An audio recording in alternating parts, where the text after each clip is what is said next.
الحمد لله وكفى وسلام على عباده الذين اصطفى اما بعد فاعوذ بالله من الشيطان الرجيم بسم الله الرحمن الرحيم من قتل نفسا بغير نفس او فساد في الارض فكأنما قتل الناس جميعا ومن احياها فكأنما احيا الناس جميعا صدق اللہ العظیم وصدق رسولہ النبی الامین المکین الکریم۔ عقیدت و احترام کے ساتھ بارگاہ رسالت مآب صلی اللہ تعالی علیہ وآلہ وسلم میں درود پاک کا نذرانہ پیش کریں۔ اللہم صلی علی سیدنا محمد وعلی آل سیدنا محمد بعدد کل معلوم لک صلی اللہ علی النبی الامی وآلہ صلی اللہ تعالی علیہ وآلہ وسلم۔ یقین محکم عمل پہ ہم محبت فاتح عالم، جہاد زندگانی میں ہیں یہ مردوں کی شمشیریں، سبق پھر پڑھ صداقت کا، عدالت کا، شجاعت کا، لیا جائے گا تجھ سے کام دنیا کی امامت کا۔ محترم مصلیان کرام و عزیز نوجوانوں، آج ہمارے اس وطن عزیز میں فسادیوں کا ایک ٹولہ مسلمانوں کو بات بات پر جہادی کہہ کر نشانے بنانے میں لگا ہوا ہے، اور چونکہ ہماری قوم کے نوجوان اپنی دنیا میں مست ہیں، انہیں دفاع کرنے کا نہ طریقہ معلوم ہے نہ سلیقہ پتہ ہے۔ ان فسادیوں نے جہاد کی مختلف قسمیں گڑھ لی ہیں۔ لفظ جہاد تو مشہور ہے ہی ہے، اب انہوں نے ایجوکیشن جہاد بھی بنا لیا ہے، یعنی ہر وہ فیلڈ، ہر وہ میدان جہاں مسلمان کو کسی بھی اعتبار سے نشانہ بنایا جا سکتا ہے، اس کے لیے لفظ جہاد اور جہادی کا استعمال کرتے ہیں۔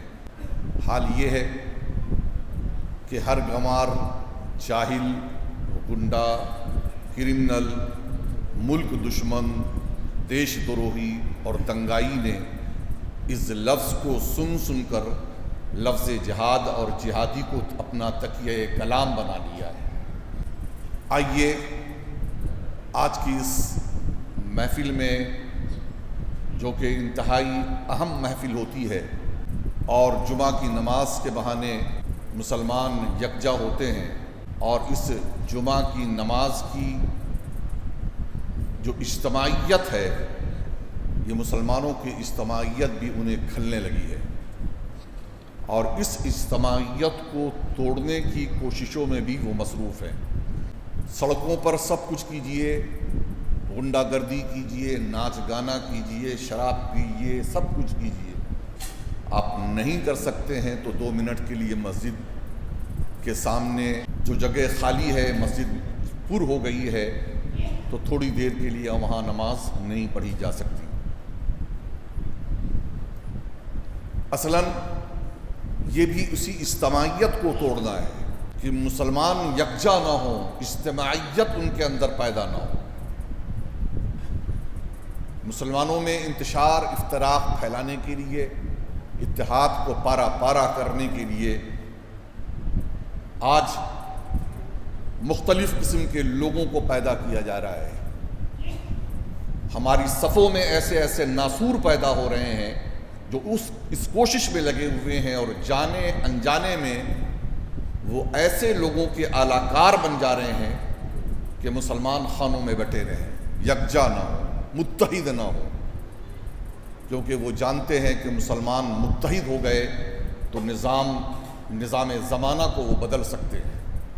آج کی اس مجلس میں جو گفتگو کرنے والا ہوں، اور یہ میں سمجھنا اور سمجھانا چاہتا ہوں کہ انسانیت کے لیے خطرہ اصلاً جہادی ہے یا فسادی ہے؟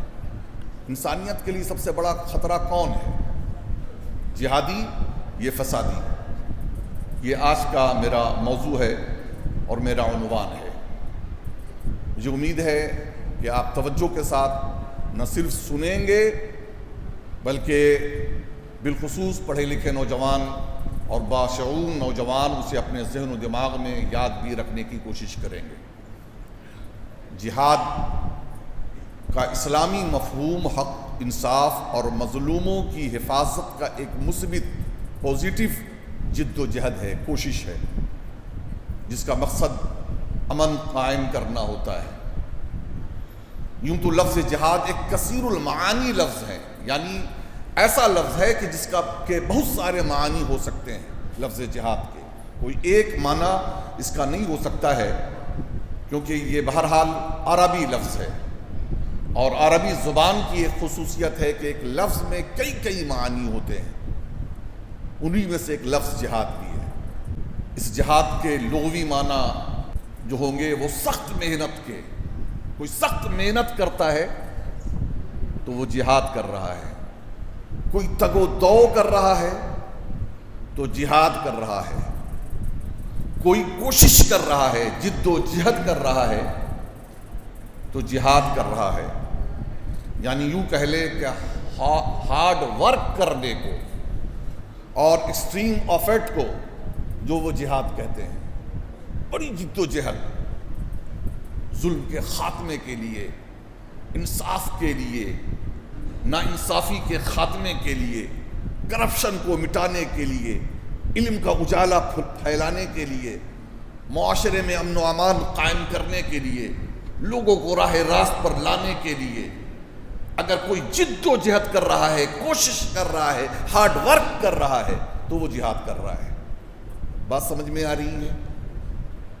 اسلامی نقطہ نظر، پوائنٹ آف ویو سے لفظ جہاد ایک اعلیٰ، عرفہ اور نیک مقاصد کے حصول، قیام امن، فتنہ و فساد کے خاتمہ، ظلم و ستم، جبر و تشدد اور وحشت و بربریت کو مٹانے کے لیے اپنی تمام تر صلاحیتیں بروئے کار لانے پر بولا جاتا ہے کہ یہ بندہ جہاد کر رہا ہے۔ ایک مسلمان ساری زندگی جھوٹ، منافقت، دجل، فریب اور جہالت کے خاتمہ کے لیے ابلیسی قوتوں سے مصروف جہاد رہتا ہے۔ جہاد اپنے وسیع تر معانی میں وقتی یا ہنگامی عمل نہیں، بلکہ مہد سے لے کر لحد تک مرد مومن کی پوری زندگی پر محیط ایک جامع تصور ہے۔ لہذا وہ لمحہ جو احترام آدمیت اور خدمت انسانیت کے اس جذبے سے خالی ہے، اسلام کے لیے قابل قبول نہیں ہے۔ قرآن کا اعلان ہے، من قتل نفسا بغیر نفس او فساد فی الارض فکأنما قتل الناس جميعا ومن احیاها فکأنما احیا الناس جميعا۔ یہ سورۃ المائدہ کی آیت نمبر 32 اتنی مشہور ہے کہ سیکولر، پڑھے لکھے، سنجیدہ اور انصاف پسند غیر مسلم بھی اس قرآن کی آیت کو کوٹ کرتے ہیں۔ پڑھے لکھے جو سنجیدہ ہیں وہ بھی اس قرآن کی آیت کو کوٹ کرتے ہیں کہ بھئی سورۃ المائدہ کی آیت نمبر 32 میں یہ قرآن کھل کر کہتا ہے کہ کسی نے کسی ایک بے گناہ انسان کو قتل کیا تو اس نے پوری انسانیت کا قتل کیا، اور کسی نے ناحق کسی انسان کا قتل، پوری انسانیت کا قتل، اور کسی نے کسی ایک انسان کی زندگی بچا لی تو اس نے پوری انسانیت کی زندگی بچا لی۔ یہ آیت کریمہ ایسی جامع ہے کہ جو پوری طریقے سے جہاد کا تصور کو بھی پیش کرتی ہے اور دہشت گردی کا خاتمہ کر دیتی ہے کہ اسلام میں دہشت گردی کے لیے کوئی جگہ نہیں ہے۔ لاکھ اب کوئی بہانے بنائے اور جہاد کے نعرے دے کر کے کسی کو قتل کرے، لیکن وہ جہاد نہیں ہو سکتا ہے، وہ دہشت گردی ہے۔ مجھے یہاں پر صرف یہ بتانا ہے کہ ان چیزوں کو سمجھنے والے اچھی طریقے سے سمجھ رہے ہیں۔ یقیناً یہود و نصارہ کی ایک لابی نے ایسے لوگ تیار کیے ہیں کہ جنہوں نے اسلام کو اور مسلمانوں کو اس لفظ جہاد کے ذریعہ بہت بدنام کیا ہے، لیکن ابھی ہم دوسرے پہلو سے اور دوسرے تناظر میں یہاں پر گفتگو کرنا چاہتے ہیں، اور ہم یہ بتانا چاہتے ہیں کہ کس طریقے سے آج بات بات پر مسلمانوں کو جہادی کہا جاتا ہے۔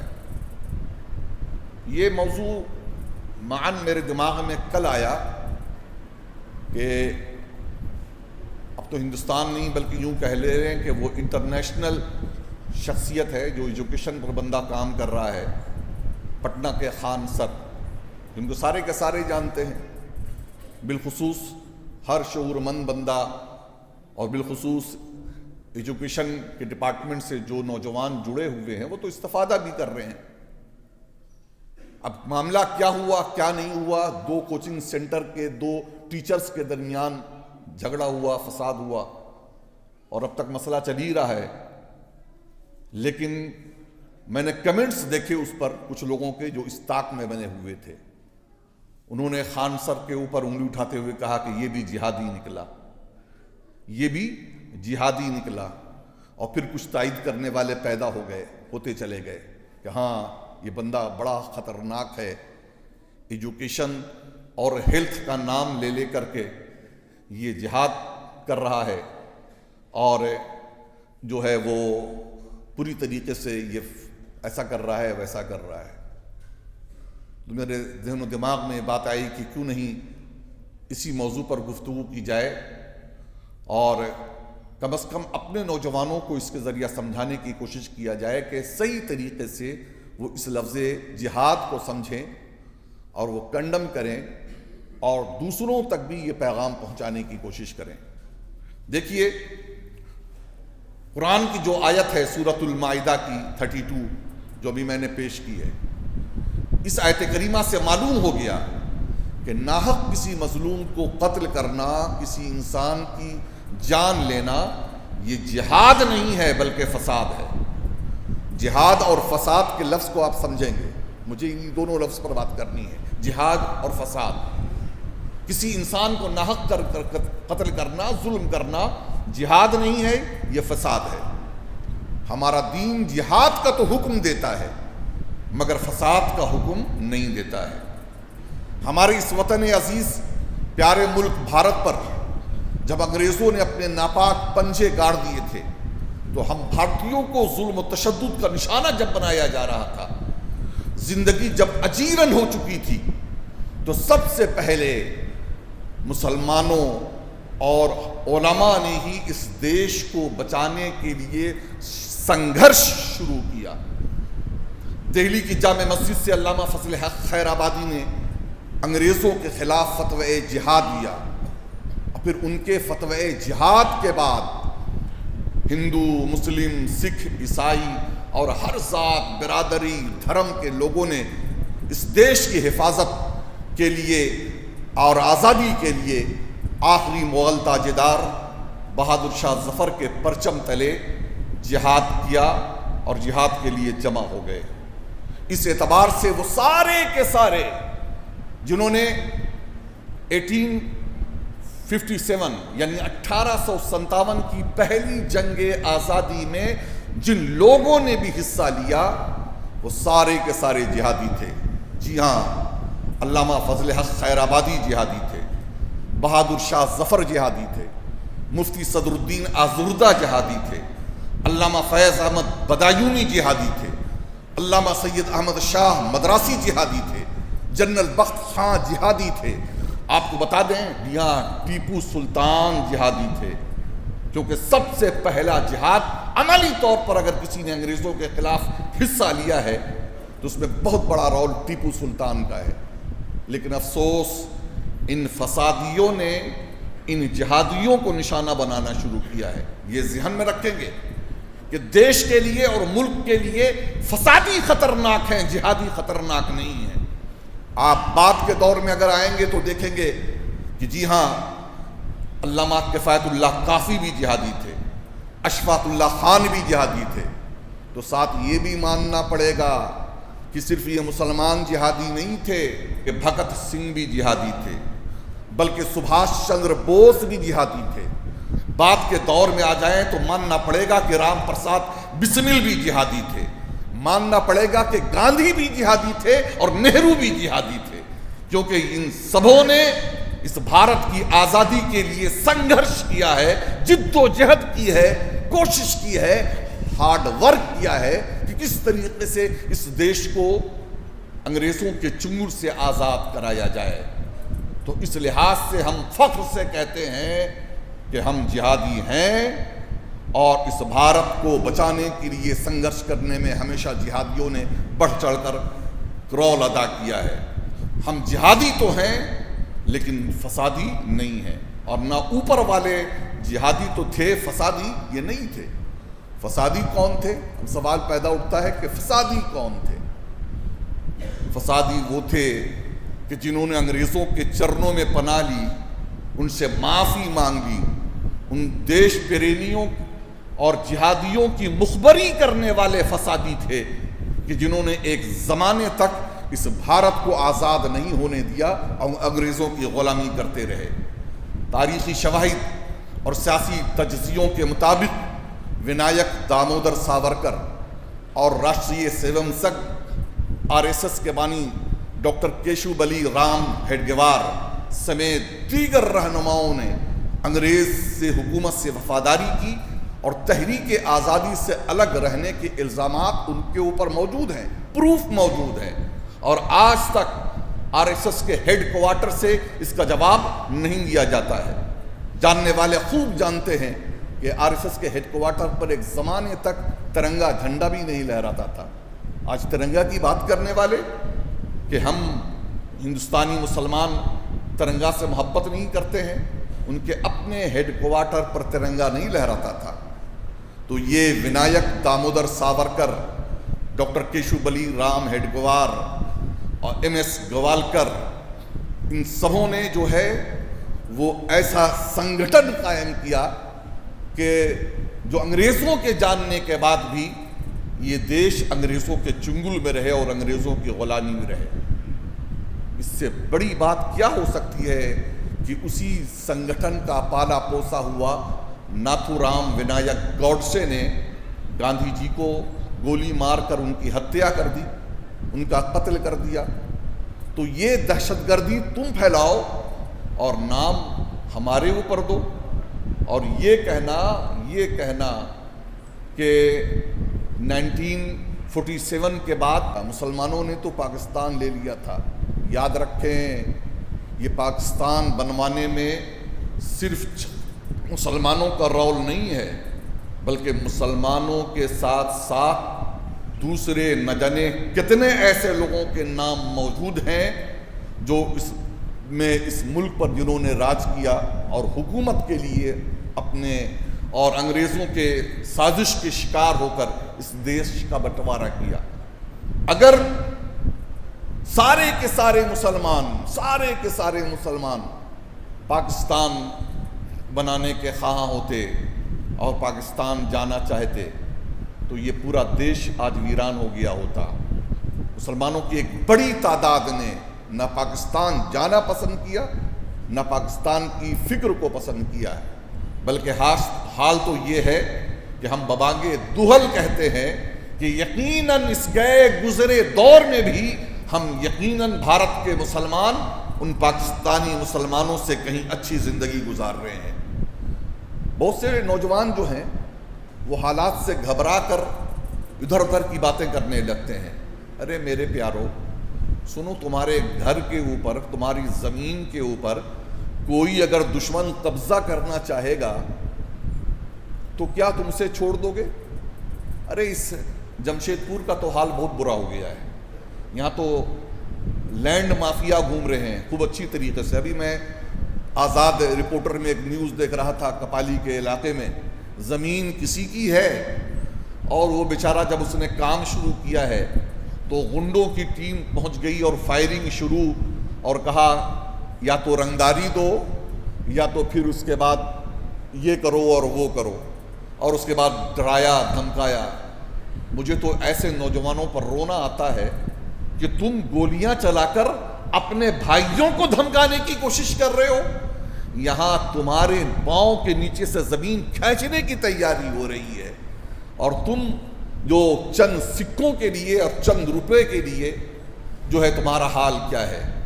حقیقت یہ ہے کہ دوسروں پر انگلی اٹھانے سے کہیں بہتر ہے کہ ہم اپنی گریبان میں جائزہ لیتے۔ اس لیے ہم جہاں دوسروں کی نقاب کشائی کرتے ہیں وہاں وقتاً فوقتاً اپنے نوجوانوں کا حال بھی ہم دکھاتے رہتے ہیں، بتاتے رہتے ہیں۔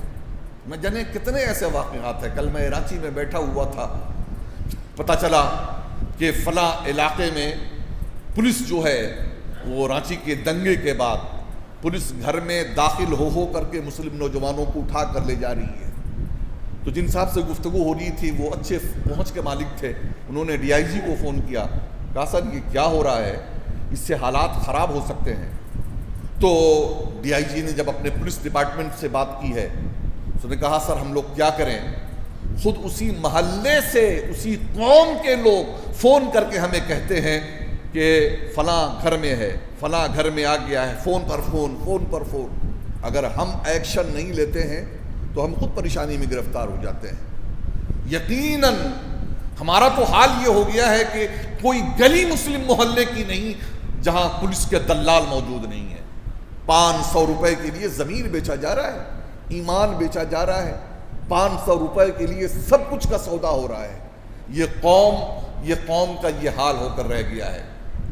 اس لیے میرے نوجوانوں ذرا ہوش کے ناخن لو، اور وہ لوگ جو میری بات سن رہے ہیں اور میری بات ان کے کانوں تک پہنچ رہی ہے، وہ اگر آج سمجھتے ہیں کہ وہ ایجنٹ اور دلال بن کر کے کامیاب ہو سکتے ہیں تو تاریخ اس بات کی گواہ ہے کہ جب کبھی حکومت یا وہ طاقتیں جو اس قوم کی دشمن ہوتی ہیں، مسلمانوں کی دشمن ہوتی ہیں، وہ جب اقتدار میں آتی ہیں تو سب سے پہلے ایجنٹوں کو ختم کیا جاتا ہے، دلالوں کو ختم کیا جاتا ہے۔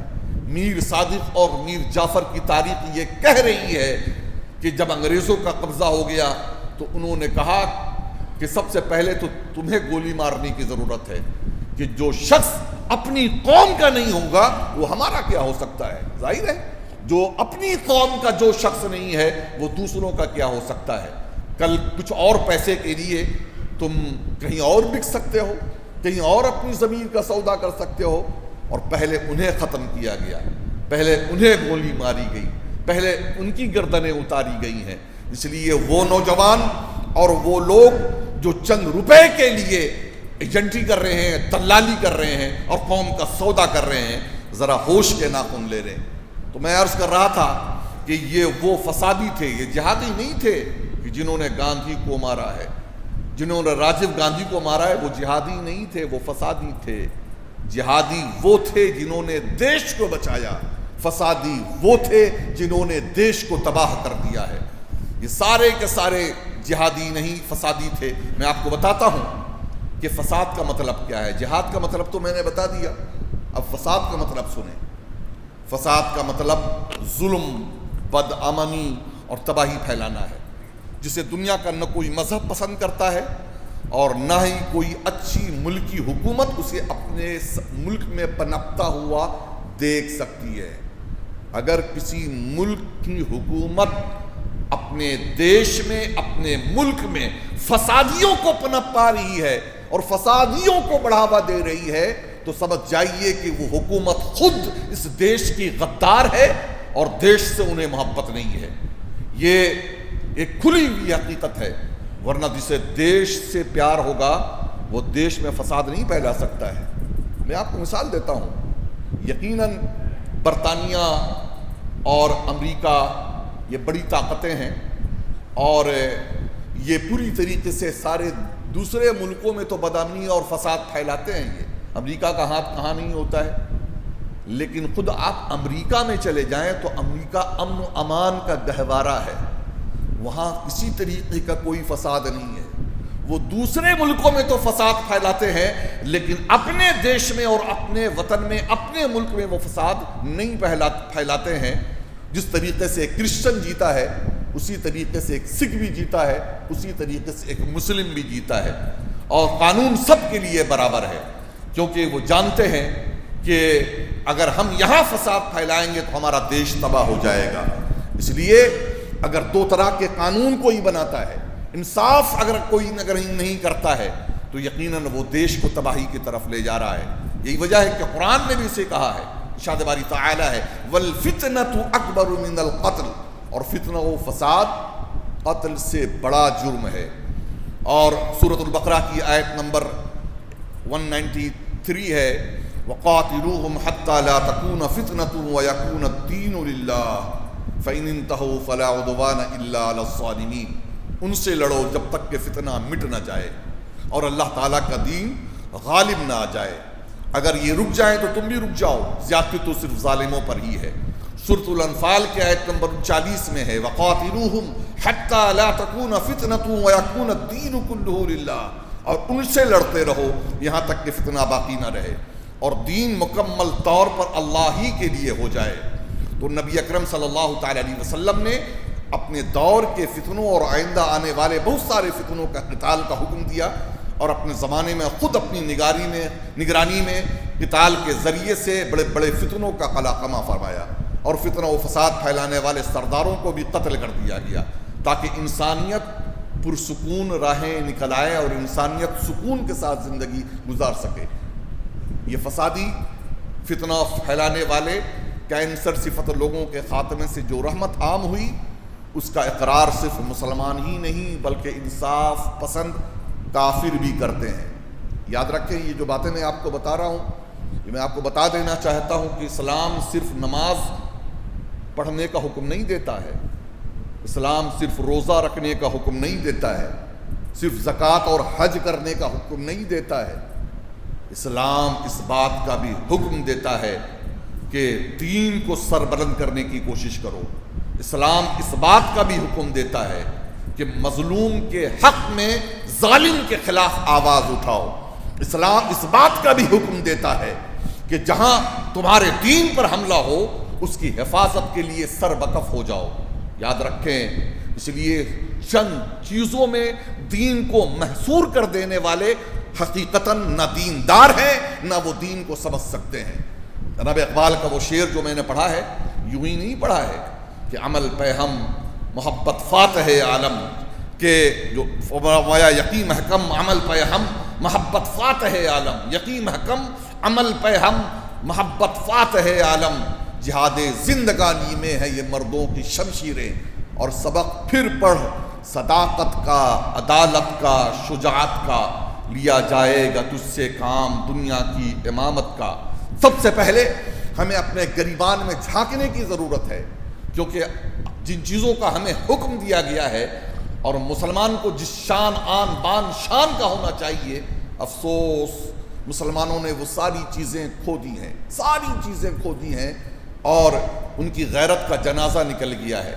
ابھی ایک واقعہ غازی آباد کا بھی ہے جو وائرل ہوا ہے، جو نیوز اور خبر وائرل ہوئی ہے، آپ نے سنا ہوگا، وہ اسد اور سوریہ چوہان کا وہ واقعہ کہ عین عید الاضحیٰ کے دن بلا کر کے اسد نے سوریہ چوہان کو کہ بکرا کیسے ذبح ہوتا ہے ذبح کر دیا۔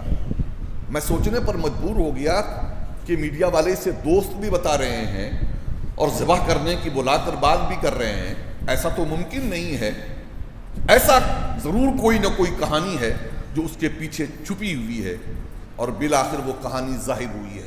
وہ کہانی نکل کر کے سامنے آئی کہ دونوں دوست تھے، اغل بغل میں رہتے تھے، لیکن یہ سوریہ چوہان کی نظر اسد کی بہن کے اوپر تھی، اور اس پر وہ بھدے کمنٹس کستا تھا، اور دوسری بہت ساری چیزیں تھیں، اور پھر حال یہ ہوا کہ جب آؤٹ آف کنٹرول ہو گیا یہ لڑکا، تو اس نے اسے کہیں دوسری جگہ بلا کر کے جو ہے قتل کر دیا ہے۔ کیسے قتل ہوا، کیا ہوا، اور بعد میں پولیس نے اسے انکاؤنٹر کر دیا۔